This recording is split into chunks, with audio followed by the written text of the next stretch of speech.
Hey, welcome back to See the Wood Turn. I know it's been a while since I've done a log to bowl video. That's because we had to wait for a lot of this stuff to dry enough to put it back on the lathe and turn.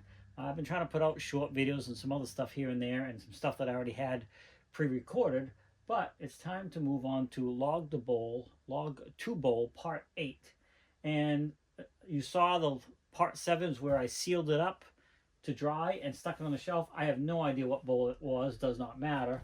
But now I'm going to select one that's been up here for a while to dry, that's dry, and show you how I get it set up on the lathe and ready to start finish turning it.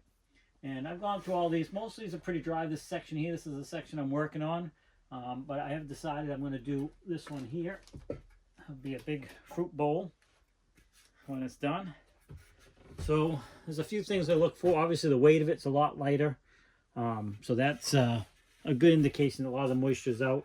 No real cracks in this one, so that's great. And if you see those bags up there, if the video's not out already about that, it will be. And it's talking about the climate change from summer to winter and how we have to dry them a little bit differently so we don't get a lot of cracking.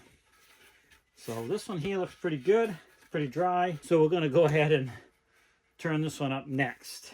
And I'll show you a couple things too when we get a different spot here. One thing I'm looking for to see if it's drier is how much it's moved, and when we say movement, how much it's warped.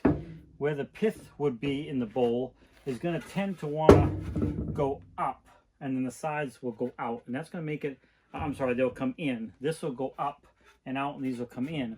So it's going to make it oblong, and you can tell that and see some of that when you put it on a flat surface and see how much it's rocking. Now, this one actually does not have a lot of movement. That was perfectly flat when we put it on the shelf, but it does have a little bit of wiggle.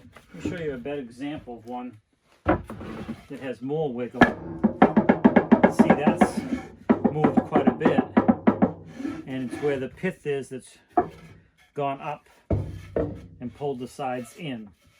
So this one is definitely oblong and oval shape. So this one's close to being ready to turn as well. But we're going to do this one. Some of that movement will carry through right to the foot and the tent that we put on it. And this can become oblong quite a bit. And if it's really off, you may have to put it on the lathe in a different way and true this up a little bit. But if it's only off a little bit, you can still chuck it up and not have a problem. But you want to just make sure the jaws are grabbing it in all 4 spots, all 4 parts of the jaw. So we just got it sitting on here upside down. I'm going to go ahead and take the chuck here. Oh, I'm going to use my big chuck for this. Okay, yeah, we use the bigger chuck, which is good. Just to point that out, different jaws on different chucks, depending on the size of the bowl. You know, I don't want to be changing these jaws. You can change these out, smaller ones, bigger ones, whatever. But it's easier just to have a couple different ones all set up and ready to go.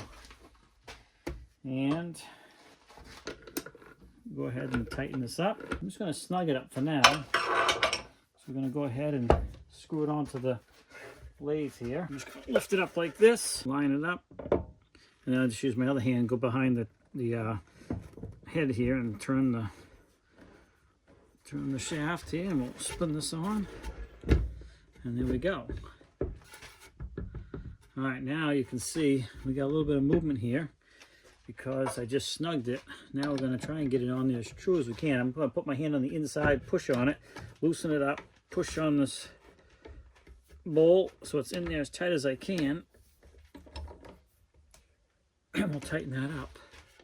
I'm just looking, trying to make sure we're as flat as we can. These jaws are as flat as we can against the foot. Because of some movement, it may not be perfect, but in this case it looks pretty good.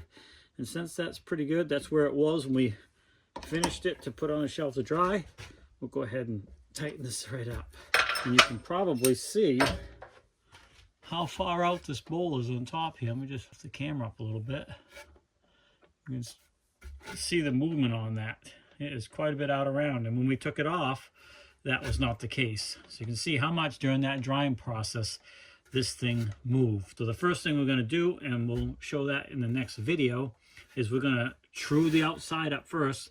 The reason we do that is we want to make the bowl as big as we can, and if we do the inside and true up the outside, you may not have enough meat left to finish it. So you get your outside trued up, so that's your outer portion of the finished bowl, and then you bring it inside up to the thickness that you want. and finish it up that way. And I think if I show you, I can see that it's probably out around this way too. You can see it's wobbling like this as well. And that's the pith that came up on it. If we turn it on, you can see how much it's kind of out of whack. But that's what you would expect, and that's what you want. And you know, she's dried up quite a bit, and she's ready to finish up. I don't bring the tailstock up for this. We're just gonna bring the tool rest up, swivel it around the back side here like so. Make sure we're not hitting, because you can see it gets close and far away. And we're ready to finish this outside up to here, and then we'll talk about finishing the foot in a further a later video. So we are now ready to true the outside of this thing up, and I will show that in Log to Bowl Part 9. All right, thanks for swinging by. See the wood turn. Don't forget to swing over to the website, seethewoodturn.com. If you have any questions, definitely put it down in the comment section, and we'll see you in the next video.